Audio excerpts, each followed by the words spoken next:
Hi everyone, and welcome back to the last video for notes in Unit 7 here. So we're finishing up Part 6 of Target 22, and that involves graphing circles and understanding the equation of a circle that will put, a circle onto a coordinate plane. Again, we finished up last video with just one problem remaining, so we'll go through that here. And just remember, I asked you to put a part D down. So that would be, and I want that point to be 8 comma 5. So if you haven't written that down already, go ahead and do that now. And then what we are going to do is decide if these 4 points are inside, outside, or on the circle. And the circle we're working with is this. And so there's various ways to go about this. I want to start with what I believe is the easiest, and then we'll move into kind of the second way to go about it if we need to. So I'll show you what I mean by that. Here's what I think is the easiest. Let's graph this circle, because then we can get visual with these points. We can see, are they inside? Are they outside? Are they on? And so I think that's important, matching the visual with what we're about to do. And so in order to graph this, remember we need a center and a radius.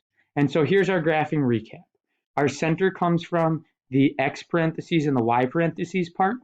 Remember, our x value will come from the one with the x, y value the one with the y, and they're going to be opposite of the numbers we see in the parentheses. And so our center will be sitting at 8, positive 8, comma, negative 2. And then remember, your radius is based on the last number, and it's always the square root of that number, because that's always r squared. So square root of 49 is 7, meaning our radius is 7. And so to graph this circle, what we're going to want to do is put a dot at our center. So 8 comma 2, 1, 2, 3, 4, 5, 6, 7, 8, and then down 2. So right there.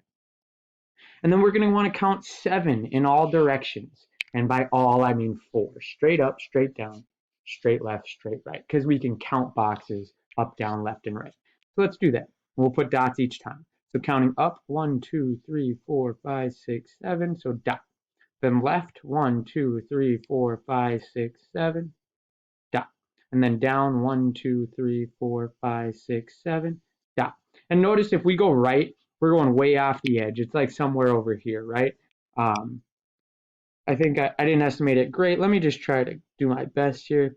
We'll just say like it's right there, right? It's not hugely important. Most of our other points will be on the left side. But just to finish this off, we'll eyeball a dot way out to the right side.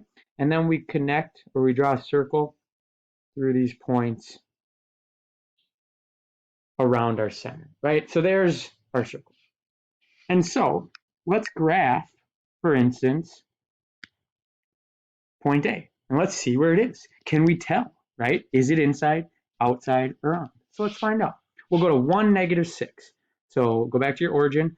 1, negative 6 is right 1, down 6. So 1, and then 1, 2, 3, 4, 5, 6. So how about there? Do we think that's on or inside, outside, or on the circle? To me, I believe it's far enough outside for us to confidently say this point is outside the circle.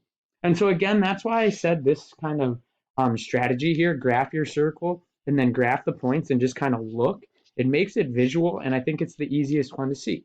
I think very clearly that point is to the left of our orange circle, and so it is outside our circle.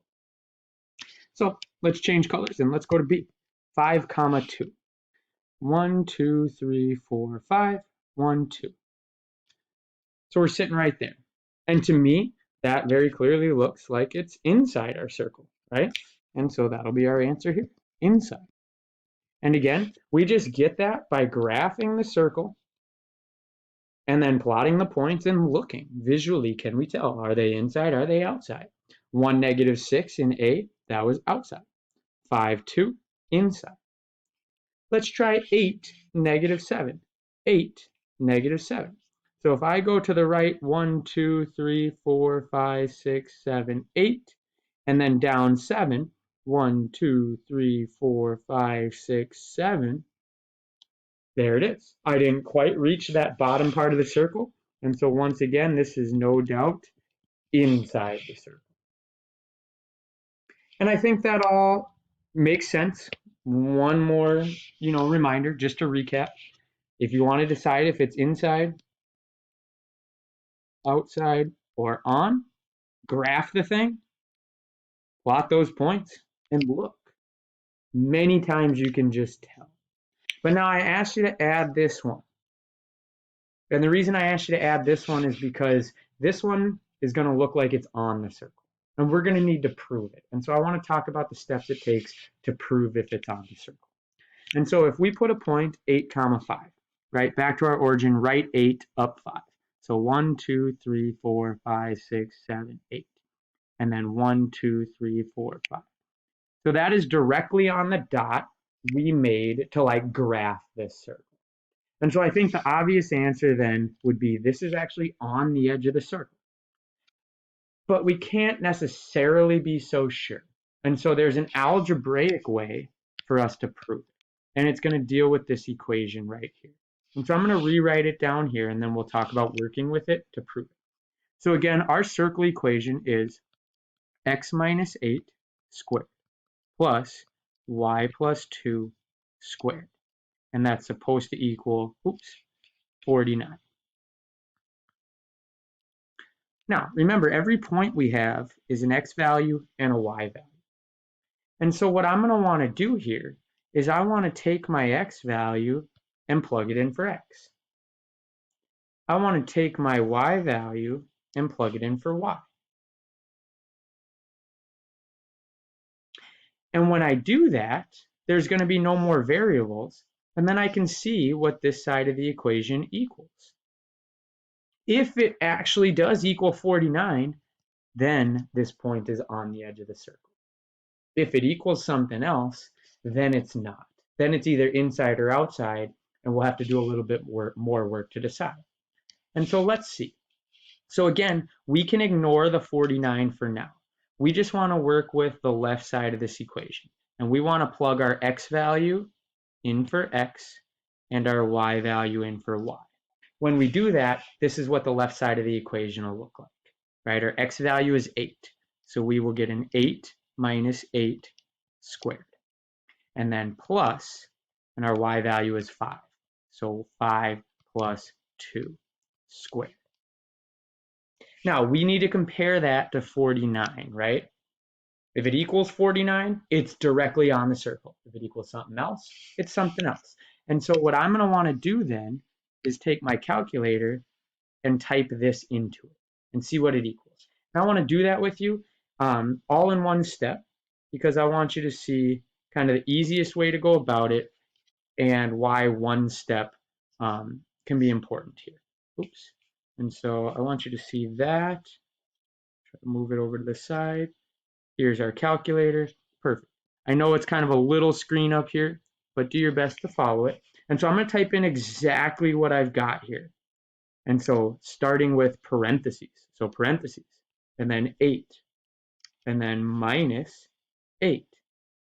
Then close my parentheses, and then the squared, and then a plus, and then parentheses again, and then 5 plus 2, and then parentheses again, and then the squared again.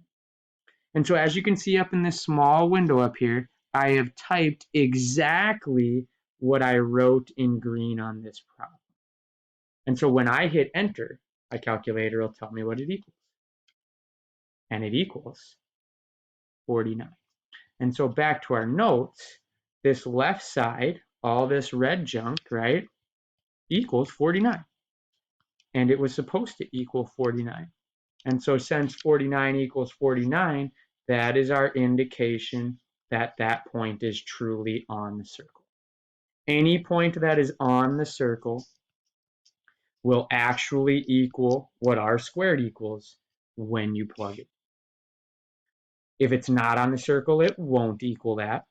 But if it's not on the circle like A, B, and C, you might just be able to visualize it by graphing the circle and then putting those points down and just seeing, are we inside or are we outside? If you think we are on the circle, we need to go through this process. Plug in X and Y and see if it actually equals that number on the right side. All right, so that concludes Target 22, all about the equation of the circle. Go ahead and grab the Part 6 worksheet, practice these problems, ask me any questions that might come up. Thank you very much, as always, for your hard work.